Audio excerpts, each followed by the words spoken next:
श्रीगुरुभ्यो नमः। हरि ओम्।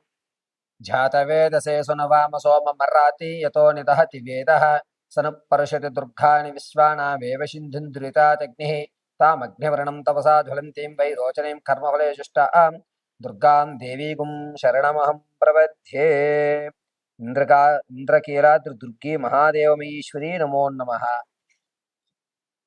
మేషం నుంచి మొదలుకొని మీనరాశి వరకు కూడా రోజులు గడుస్తున్నా, సంవత్సరాలు గడుస్తున్నా మీరు అనుకున్నటువంటి పనులు అవ్వకపోవడానికి అసలు నువ్వు ఎంత కష్టపడుతున్నాను అంటే, నా అంత కష్టపడేవాడు వేరేవారు లేరు. నేను చాలా ఇబ్బందులతో అన్నీ అధిగమించుకుంటూ వస్తున్నాను. కానీ ఎంత శ్రమించినా ఆ ఫలితం పూర్తవ్వడం లేదు అనేటువంటి సమస్యలకి, ఎప్పటినుంచో కలగా ఉండిపోయినటువంటి స్థిరాస్తులు కొనుగోలు చేయలేకపోతున్నానే, నా మీద జనాల యొక్క ఏడుపు ఎక్కువగా ఉంటోంది. అసలు నా జీవితం ఏమైనా మారుతుందా? మారదా? నాకంటూ గవర్నమెంట్ ఉద్యోగం వచ్చినా, ప్రైవేటు ఉద్యోగం వచ్చినా అది నిలబడుతుందా? నిలబడదా? ఒకవేళ వివాహయుక్తాలు చేసుకున్న తర్వాత సత్సంతానం అయ్యేటువంటి అవకాశం ఉంటుందా? ఉండదా? అసలు పూర్వీకుల యొక్క ఆస్తి మనం తినేటువంటి అధికారం ఉందా? లేదా? ఇలా ఎన్నిసార్లు ఎంతమంది జ్యోతిష్కుల దగ్గరికి వెళ్ళినా చెప్పిన తరువాత జరగడం లేదు. అదేవిధంగా ప్రతి ఉగాదికి కూడా గమనాలు మారిన తర్వాత నా జాతకంలో ఎన్నో ఇబ్బందులను ఎదుర్కొంటున్నాను. ఈ రోజున్న పరిస్థితి రేపటి పరిస్థితి కంటే దారుణంగా ఉంటుంది. అసలు రేపు అనే పదాన్ని తలుచుకుంటే భయం వేస్తోంది. ఇలా అనేకమైనటువంటి సమస్యలు చాలా మంది వద్ద మాలాంటి పురోహితుల్ని కానీ ఆస్ట్రాలజిస్టులను కానీ కలిసి అసలు నా జీవితంలో మంచి అనేటువంటిది ఉంటుందా? నా జీవితంలో నేను బాగుపడే అవకాశం ఉందా? నేను ఏదన్నా యాక్సిడెంట్ల నుంచి తప్పించుకోవడానికి, గండాల నుంచి తప్పించుకోవడానికి మార్గాలు ఉన్నాయా? నా పరిస్థితి ఏమిటి గురువు గారు అనేటువంటి అనేకమైనటువంటి మీ మనసులో ప్రశ్నలకి ఈ రోజున సమాధానం అనేటువంటిది చెప్పడం జరుగుతుంది.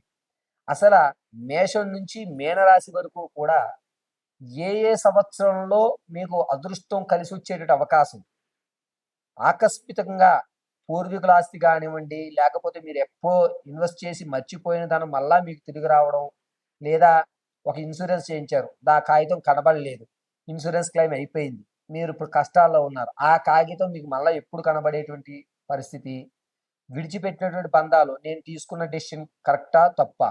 కొంతమందికి 2 ఉద్యోగాలు వస్తాయి. ఒక ఉద్యోగాన్ని ఓకే చేస్తారు, ఇంకొక ఉద్యోగాన్ని స్కిప్ చేస్తారు. ఈ ఉద్యోగం ప్రయాణం అవుతున్నప్పుడు మధ్యలోనే క్విట్ చేయవలసిన అవసరం వస్తుంది. అదే అనవసరంగా ఆ ఉద్యోగానికి వెళ్ళవలసిందే, నేను తీసుకున్న నిర్ణయం కరెక్టేనే కాదా? ఇప్పుడు నేను చదువుతున్న చదువు నా జీవితానికి ఉపయోగపడుతుందా? ఇలా అనేకమైనటువంటి వాటన్నిటికీ కూడా మనం చాలా క్షుప్తంగా, క్లియర్ కట్గా ఏ రాశి వారికి ఏ సంవత్సరంలో ఎటువంటి అవకాశాలు లభిస్తున్నాయి అనే విషయాన్ని మనం వివరణగా తీసుకుందాం. ఇది కేవలము గోచార రీత్యా మాత్రమే మీకు చెప్పడం జరుగుతోంది. వ్యక్తిగతంగా మాత్రం చెప్పడం లేదు. ఇది మాత్రం క్లియర్‌గా గుర్తుపెట్టుకోండి.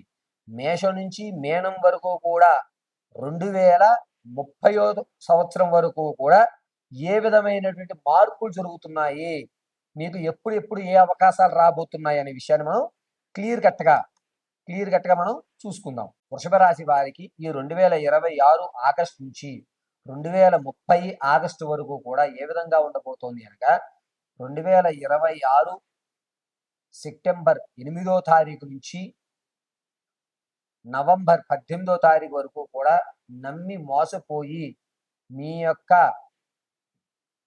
అభివృద్ధిని మీరే చేజేతులారా ఇబ్బంది పెట్టుకునేటువంటి అవకాశం ఏర్పడుతుంది. వృషభరాశి వారు వచ్చేటువంటి 2027 ఫిబ్రవరి 1వ తారీఖు నుంచి కాన్ఫిడెన్స్ లెవెల్స్ కానీ, గురుడు బలంలో కానీ రావడం, ఉద్యోగ ప్రాప్తులు కలిగేటువంటి అవకాశము, మీకు ఏదన్నా ఒక ఉద్యోగ రంగంలో కానీ, వ్యాపార రంగంలో కానీ స్థిరత్వం అనేటువంటి ఫిబ్రవరి 1వ తారీఖు తర్వాత నుంచి మార్చి 2027 మార్చి 19వ తారీఖు మధ్యలో ఉద్యోగ ప్రాప్తి కలిగేటువంటి అవకాశం ఎక్కువగా లభిస్తుంది. అంతేకాకుండా వృషభ రాశి వారికి వివాహయుక్తాలు ఎవరైతే చూద్దాం అనుకుంటున్నారో వాళ్ళు ఖచ్చితంగా 2027 ఏప్రిల్లో మాత్రమే వివాహానికి శ్రీకారం చుట్టండి. 2029 మీరు ఆర్థికంగా అనేకమైనటువంటి ఇబ్బందులు పడేటువంటి అవకాశం ఏర్పడుతుంది. ఇప్పుడు వరకు మీరు ఎంతైతే సేవింగ్స్ కానీ, మీకు ఎంతైతే గౌరవం వచ్చిందో అదంతా కూడా 2028 నవంబర్ నుంచి 2029 మార్చిలోగా పటాపంచలయ్యేటువంటి అవకాశం ఏర్పడుతుంది. కాబట్టి ఇప్పటి వరకు మీరు ఏదైతే శ్రమించి, మీరు ఏదైతే కష్టపడి కూడబెట్టారో దీన్నంతటినీ కూడా మీకు ఆప్తులైన వారి పేరు మీద గానీ, లేదంటే గనక ఎవరికీ తెలియకుండా ఇన్వెస్ట్‌మెంట్‌లు గానీ చేసేసేయండి. లేదంటే తేనెటీగలన్నీ తేనె పట్టినట్టు ఎవరో వచ్చి ఆ తేనెను దొంగతనం చేసుకున్నట్టుగాను ఉంటుంది. అయితే ఈ వృషభ రాశి వారు 2029 అక్టోబర్ నుంచి స్థిరమైనటువంటి ఆస్తులు కొనుగోలు చేయడానికి ఆరోగ్యపరంగాను స్థిరత్వం ఏర్పడే అవకాశాలు ఏర్పడుతున్నాయి. ప్రమాదం అనేటువంటిది వృషభ రాశి వారికి 2026 డిసెంబర్ 12వ తారీఖు నుంచి 2027 ఫిబ్రవరి 22వ తారీఖు మధ్యలో ప్రమాదం జరుగుతుంది. ఆరోగ్య విషయంలో గానీ, లేకపోతే వాహనాలు నడిపేటప్పుడు గానీ చాలా జాగ్రత్తగా ఉండండి. వృషభ రాశిలో వారికి అద్భుతమైనటువంటి గోల్డెన్ ఛాన్స్ అంటే తాత ముత్తాతల నుంచి లభించేటువంటి ఆస్తి లేదా మీరు ఇంతకుముందు పెట్టుబడి పెట్టింది డబల్ అయ్యేటువంటి అవకాశం మాత్రం 2029లోనే ఉంది.